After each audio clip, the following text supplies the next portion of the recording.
और G20 के आयोजन को लेकर दुनिया के अखबारों में जो लिखा जा रहा है उसे जानकर आप हैरान रह जाएंगे। अमेरिका, ब्रिटेन, रूस और कई मुस्लिम देशों के अखबारों ने मोदी और G20 पर जो रिपोर्टिंग और कवरेज की है वो दुनिया में भारत के बढ़ते हुए कद को दिखाती है। कई अखबारों ने तो ऐसा भी लिख दिया है कि जिस तरह का भव्य आयोजन मोदी ने किया है वो पूरी दुनिया के लिए एक मिसाल है। भारत में हो रहा G20 सम्मेलन दुनिया के इतिहास में एक मील का पत्थर बनने जा रहा है।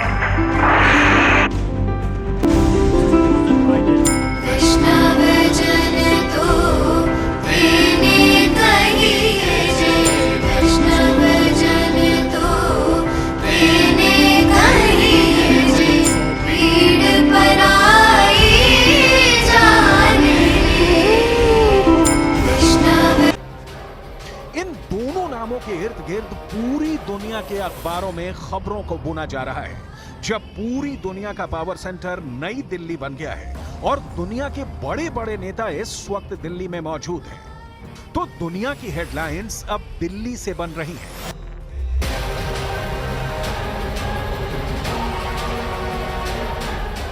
आज हमने अमेरिका, ब्रिटेन, रूस और अरब के कई बड़े अखबारों का अध्ययन किया है और ये पता लगाया है कि आखिर देश के बारे में इन बड़े बड़े इंटरनेशनल अखबारों में छप क्या रहा है। ये सब हम आपको आज विस्तार से बताने वाले हैं। इसके अलावा हम बात चीन की भी करने वाले हैं। ग्लोबल टाइम्स के लेखों से ये समझ में आ रहा है कि भारत और मोदी की उपलब्धि से चीन कितना चिढ़ रहा है। इधर दूसरी ओर दुनिया के तमाम देशों के साथ भारत अपने रिश्ते गहरे करता जा रहा है।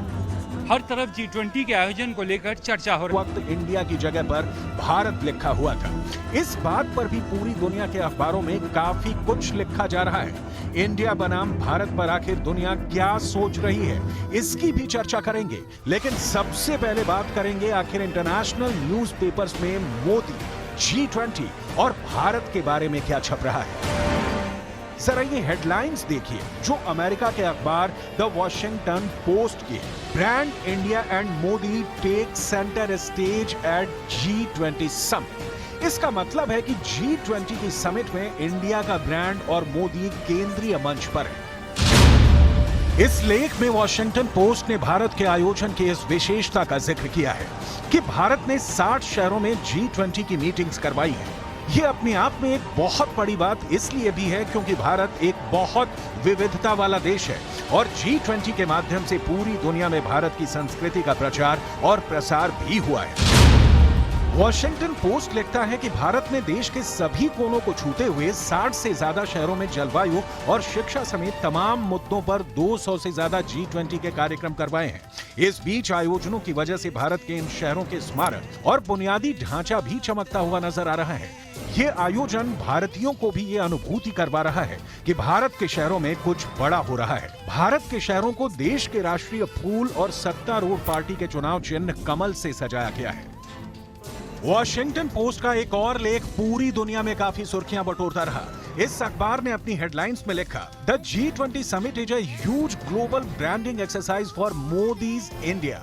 यानी G20 समिट मोदी के भारत की बड़ी ग्लोबल ब्रांडिंग एक्सरसाइज है। वॉशिंगटन पोस्ट के इस लेख को लिखा है एडम टेलर ने। इस समाचार में वॉशिंगटन पोस्ट के पत्रकार एडम टेलर ने इंडिया का नाम भारत करने की चर्चाओं पर बड़ी चर्चा की है।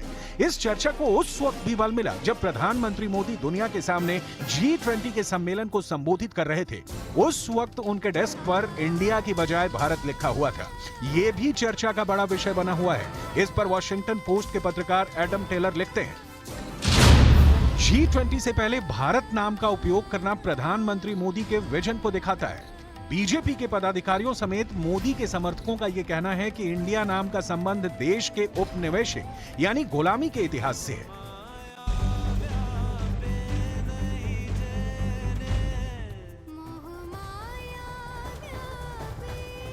अमेरिका के प्रतिष्ठित अखबार न्यूयॉर्क टाइम्स ने G20 के भव्य आयोजन को लेकर भारत की जमकर तारीफ की है। न्यूयॉर्क टाइम्स के कई लेखों में इस बात पर भी काफी जोर दिया गया कि G20 के आयोजन में मोदी सरकार ने काफी पैसा खर्च किया है। अखबार के मुताबिक मोदी सरकार ने 60 भारतीय शहरों में 200 से ज्यादा G20 के आयोजन पर करीब $100 मिलियन यानी कि 831 करोड़ रुपए खर्च किए।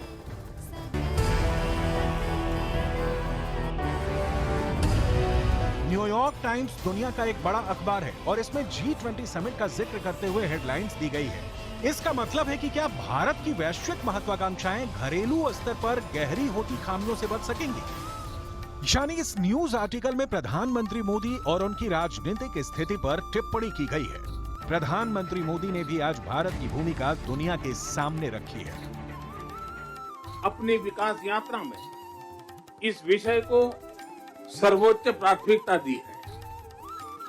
फिजिकल इंफ्रास्ट्रक्चर के साथ साथ सोशल, डिजिटल तथा फाइनेंशियल इंफ्रास्ट्रक्चर में अभूतपूर्व पैमाने पर निवेश हो रहा है। इससे हम एक विकसित भारत की मजबूत नींव रख रहे हैं। हमने ग्लोबल साउथ के अनेक देशों में एक विश्वसनीय पार्टनर के रूप में energy, railway, water, technology parks जैसे क्षेत्रों में इंफ्रास्ट्रक्चर प्रोजेक्ट्स इंप्लीमेंट किए।